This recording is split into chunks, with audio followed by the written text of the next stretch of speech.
In this video, I am going to use the Riemann sum method to estimate the area under the curve. So the function is f of x. We don't know what it is, but we have a graph. And then the domain, I am interested in the domain between 0 and 10 because the function, if you look at the graph, x starts at 0 and terminates at 10. So the x is between 1 and 10. So x is between not 1 and 10, 0 and 10. All right, and then using the Riemann sum method, so I will definitely sketch the rectangle for you. So how do we start? This one is R phi. R phi means I am looking at the right sum, phi subintervals. Okay, so let's calculate the delta x. So what is the delta x? The delta x is the width of each rectangle. So that is the maximum minus the minimum. 10 minus 0 divided by phi subinterval. 10 divided by phi is equals to 2. So the base of every rectangle is 2 units long. And then next step is I would like to use my segment to do the scratch work.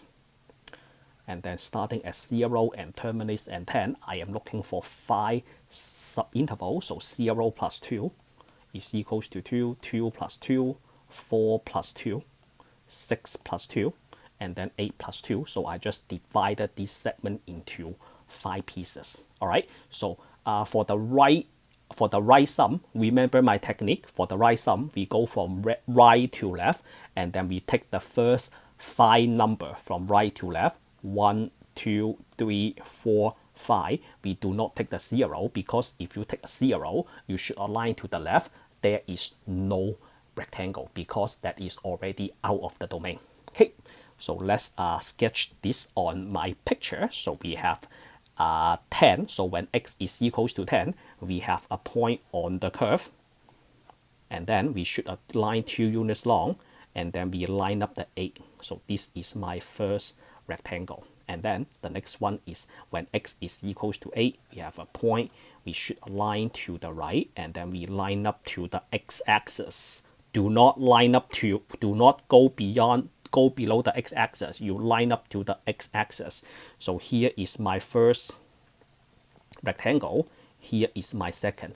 If you already see this, so for the area, all you have to do is you count the boxes, right? So each box is 1 by 1. So the first rectangle, the area is 8. The second rectangle, the area is 4. You can just count the boxes, but I will still show you how to calculate the height if you do not see the boxes. All right, and then the next one, okay, this one is what you have to watch. 6, right? So the next one is when x is equals to 6, we pick a point. X is equals to 6. There is a point on the curve, and then we shoot a line to the left, 2 units long, and then we line up the x-axis. So now this one, you can see that this is below the x-axis. So that means these 4 boxes, the area is negative. Okay, and then the next one is x equals to 4. We have a point on the curve, and then we shoot a 2 units line that is 2 units long to the right. Do we have any rectangle in here? People ask me this all the time. The answer is no. That's it. You don't see it. The height is equals to 0. Why is the height equals to 0? Because in this function, when x is equals to 4, y is equals to 0. That's why the height is equals to 0. And then the last one, when x is equals to 2, this one, the picture is not perfect. It is supposed to be right here at 2 comma negative 1. And then you should align to the left. And then that's it. So let's go ahead and make a mistake. I'm going to switch to another color. So this one, what if you pick x equals to 0, like right here? You should align to the left. You are out of the domain. So that's why we do not need f of 0. Okay, so let's get rid of the mistake. And then we go back to the color. So what's next? The next step is you want to do a right sum using phi subinterval. This is the integral from 0 to 10, f of x dx. What is that equal to? That equals to the first rectangle from right to left. The base is equals to 2, and then the height is f of 10, right? And then plus the next base is 2, f of 8. So basically 2 times f10, f8, f6, f4, and f2. Okay, let's do this. f of 6, f of 4, f of 2. Make sure I got everything. 10, 8, 6, 4, 2. 1, 2, 3, 4, 5 rectangles, and then I do the factor form. You can just write one line. Even though you are doing a handwritten homework or handwritten exam, one line is enough. But this is a lecture, is a way to show you how things work, so I prefer to do both. If you want to do both, that's fine. It is always good to do extra work, right? So when x is equals to 10, you have to eyeball the picture. When x is equals to 10, what is this coordinate? That is 10 comma 4, right?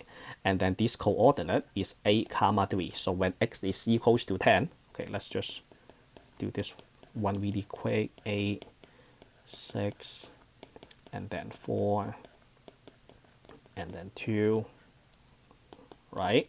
And x is equals to 10, y is equals to 4, x is equals to 8, y is equals to 3.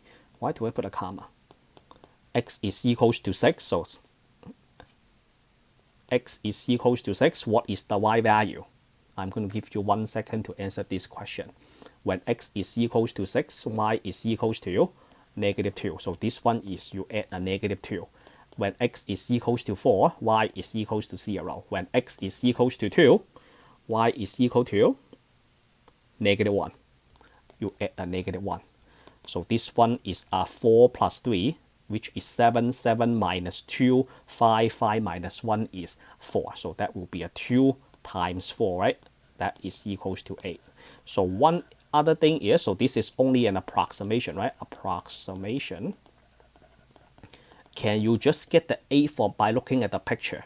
The answer is yes. So the first thing is, so do you see that they at x equals to 8 and x is equals to 6, they are both 4 boxes. So we have 4 boxes above the x-axis, 4 boxes below the x-axis. Basically, they got cancelled. So that will be a 4 plus negative 4. So basically, they are all... Hold on. When x is equals to 8, y is equals to 2. So this is a 2, and then this is a 2. Okay, just found a mistake. When x is equals to 8, y is equals to 2. So we have a 2 minus 2.